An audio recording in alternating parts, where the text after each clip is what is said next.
Boa noite, malta. Hoje não foi um dia particularmente bom. Sabe aqueles dias em que um gajo se farta de fazer cenas e de trabalhar, mas que é para o teto. Parece que quase está a pagar para trabalhar. Mas pronto, há dias assim. E creio que todos temos dias assim. Hoje naquela coisa da música e do embora não tenha passado o dia a ouvir isto, e tendo sido um dia que não foi particularmente bom, eu tenho para mim um antidepressivo musical, que é quando começa a bater mal, ponho-me a ouvir a Beatles, especialmente o Abbey Road, mas qualquer coisa serve. E se isto se prolonga no tempo, vou ouvindo Beatles consecutivamente e normalmente disponho bem, até curiosamente, ouvir o Eleanor Rigby, que é provavelmente um dos temas mais tristes jamais escritos, mas até o Eleanor Rigby me levanta um bocado o espírito e a moral. Hoje da música lembrei-me porque é um dos meus músicos favoritos, e muito mais que músico, é um tipo extraordinário que atravessou toda a história do rock desde o início dos Beatles. Ainda ninguém sabia quem eles eram, e desta vez não vos vou mostrar um CD, vou mostrar um DVD que vos aconselho a comprar, que é este, Mr. Lemmy Kilmister. O Lemmy é um caso quase único na história do rock. Atravessou. Tem uma coisa curiosa: quem era viciado em Jack and Coke e Coca-Cola e absolutamente anti drogas duras, ninguém diria, não é? Sendo ele a personagem que era. Houve uma fase que metia speeds como se não houvesse amanhã, mas era um tipo como o Zappa, completamente contra. Aliás, não tanto como o Zappa, porque o Zappa nem speeds, nem nada desse género, mas o Lemmy era absolutamente contra as drogas duras. E a importância dele no rock a partir do início dos anos 60 até ter falecido agora há pouco tempo, é extraordinária. Se vocês ouviram, por exemplo, o Dave Grohl a falar dele, ou todos os elementos, por exemplo, o Lars Ulrich foi o fundador do primeiro clube de fãs de Motorhead. Se ouvirem esta gente toda a falar de o Ozzy Osbourne, o Slash, a Joan Jett, a Alice Cooper, se ouvirem qualquer um destes a falar do Lemmy, aliás, há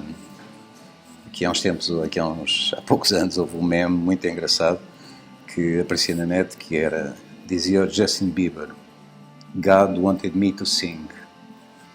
E a resposta era do Lemmy: No, I didn't. Que tinha a sua piada. Portanto, Lemmy é uma espécie para os músicos do rock pesado, é um herói, e vale a pena, vale muito a pena. Eu sou fã de Motorhead mesmo. Motorhead para mim rock é Motorhead, Motorhead é rock. Não vos mostro um livro porque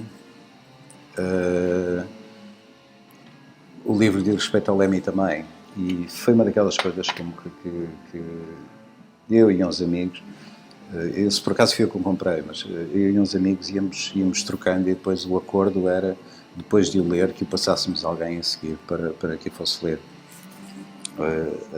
E comprei a biografia do Lemmy, que se chama White Line Fever, autobiografia, que é curiosíssima, onde ele conta uma série de episódios que mostram bem quem ele era, e histórias curiosas ao longo desde o início dos anos 60, por exemplo, a banda preferida do Lemmy, que ele dizia que era a melhor banda de sempre, é precisamente a Beatles. E dizia que os Beatles, como ele próprio define-se como 49% motherfucker, 51% son of a bitch, e que os Beatles eram fodidos, que não eram meninos nenhuns mesmo. Ele conta um episódio de quando ainda ninguém sabia quem os Beatles eram, que num concerto, foi numa altura em que a Inglaterra muito pouco criou um hábito que era pôr uma lâmina de barbear entre duas moedas e atá-la com elástico e atirar aos músicos. E Lemmy conta de dar-se conta de estar a tocar baixo e de repente ver sangue por todo lado, e tinha levado com uma lâmina alguns, ou de cuspirem nos músicos ou coisa assim do género. E há um concerto de Beatles em que o público desata a cuspir nos músicos e a atirar-lhes com coisas. O Lennon passou-se, salta do público, a guitarra no ar e desata a aviar o público. Os outros três, a mesma coisa. Paul McCartney, George Harrison e o baterista, não falha-me agora o nome anterior, Ringo Starr, saltaram todos do público com aquilo que tinham na mão, à mocada, com tudo quanto era gente. Isto tinha a ver com o background e com a vida anterior dos quatro, dos Fabulous Four. Ele, por exemplo, ele achava que o Lemmy dizia que os Stones eram os meninos comparados com os Beatles. E é engraçado porque isto é uma ideia que a gente não tem, mas ele passou por isto, era miúdo, ia aos concertos dos Beatles e até morrer manteve que Beatles foi a melhor banda da história. Tem mais outras histórias curiosas nessa biografia, no White Line Fever, por exemplo, quando ele conheceu o Sid Vicious e tentou ensiná-lo a tocar baixo, e concluiu rapidamente que o Sid Vicious não tinha jeitinho nenhum para aquilo. Não tinha jeito, não conseguia aprender a tocar baixo. E qual não foi o espanto do Lemmy quando, uns tempos depois, um ano depois, uns meses depois, vai a um concerto de Sex Pistols e lá está Sid Vicious a tocar baixo. Ficou espantadíssimo como é que aquilo foi possível. E ele tem uma expressão engraçada sobre o Sid Vicious. Diz que o admira porque he out-pistoled the Pistols. Ou seja, o Sid Vicious tornou-se maior que os Sex Pistols. E depois tem uma série de histórias com ele, com o Sid Vicious, com o Ozzy Osbourne. Diz também que a única altura em que o Motorhead ganhou dinheiro e conseguiu acumular algum dinheiro no banco foi quando a mulher do Ozzy Osbourne foi agente deles. O livro vale muito, muito, muito a pena. É a história do rock no século XX. E o Lemmy Kilmister esteve presente desde o início dos Beatles até ter falecido há muito pouco tempo, e agora não me lembro exatamente e também não fui à procura. Mas aconselho o White Line Fever, mesmo para quem não é fã de Motorhead ou de Lemmy. A autobiografia dele atravessa toda a história do rock dos 50 anos, dos 40 anos, que vão do início dos Beatles ao início do século XXI. Pronto, isto sobre música e livros. Este vídeo do Lemmy, a não perder, e o White Line Fever, a autobiografia dele. E pronto. E depois do resto é um bocado o costume, não é? Esta história que agora vieram com o desconfinamento. Se isto não fosse trágico, era de rir.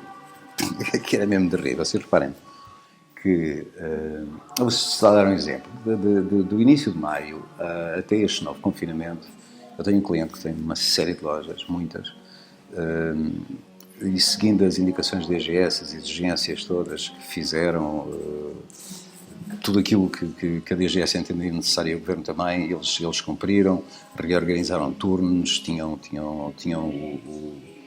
o pessoal extremamente bem organizado, e desde o desconfinamento de abril-maio até este novo confinamento não houve um único caso de Covid nas dezenas de lojas que este meu cliente tem. Nenhum.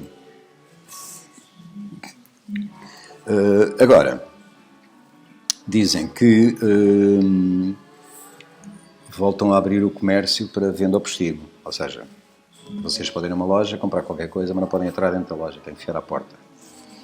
Mas, a partir do dia 15, a partir já desta é segunda-feira, não é? Tá. Dia 15, daqui a 5 dias,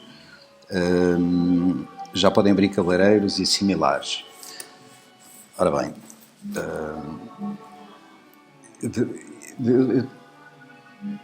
como diz um amigo meu, logista, eu posso entrar num estabelecimento para depilar o saco dos tomates, mas não posso entrar para comprar um par de sapatos. Eu acho que isto fazia sentido, era ao contrário. Era, por exemplo, cabeleireiros e similares ao postigo e comércio aberto, porque assim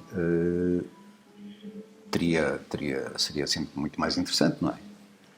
Depilar os tomates à porta, ou a genitália, ou a crica, não é? Estar a depilar a crica à porta, mas poder comprar uns sapatos dentro de uma loja. Que era muito mais interessante e muito mais giro, não é? E até podia animar o espírito pessoal. Bem sei, podia provocar ajuntamentos, mas pronto, bem sei que existe a polícia, não é? Mas acho que continuo a achar que faz mais sentido a depilação do saco dos tomates ao postigo do que a venda de um par de sapatos. E o extraordinário no meio disto é que há quem aplauda porque o Primeiro-Ministro e o Governo vamos deixar fazer umas coisinhas. Não é? Eles vão-nos deixar fazer, vão-nos deixar viver um bocadinho. Por exemplo, o que eles consideram desportos de baixo risco, que eu não faço ideia do que é que seja, só podem abrir a 5 de Abril. Sei lá. Tal como as lojas com menos de 200 metros quadrados para as ruas, também só podem abrir a 5 de Abril, e depois lá para maio abrem restaurantes e esplanadas com o máximo de 4 a 6 pessoas. Quer dizer, vocês têm uma esplanada com 100 mesas, só podem ter 4 a 6 pessoas. Mas se tiver uma esplanada com 2 mesas, também só podem ter 4 a 6 pessoas. Quer dizer, justamente, o que isto mostra é que esta gente não faz a mínima ideia do que é que vai fazer. Não faz a mínima ideia de coisa rigorosamente nenhuma. Limitam-se a usar um poder totalitário para submeter as pessoas aos caprichos à hipocondria da picareta da República, do muda-cuecas, e ao medo de tomar decisões do alguidar de banha, porque no fundo não passa disto. Não passa disto. E depois ainda há muita gente que aplaude porque nos vão permitir fazer alguma coisa. Não. Que gajo vai dizer isto? Esta merda é de doidos. Doidos. E os malucos tomaram conta do hospício. Que não fazem a mínima ideia de coisa nenhuma. Nada. Zero. E no meio disto, destroem a vida de incontáveis pessoas, centenas de milhares de pessoas, se for preciso milhões de pessoas, destroem-lhes a vida. Vamos ter casos seríssimos de doenças graves nos próximos anos à custa desta merda. E há quem aplaude. Que ainda há quem aplaude. A sério. Pá. Acho que vou para ali ouvir mais um bocado de Beatles, a ver se isto passa. Porque, isto, como dizia o outro, viver, nascer e morrer entre brutos é triste. E é infinitamente triste. Se foda, olha.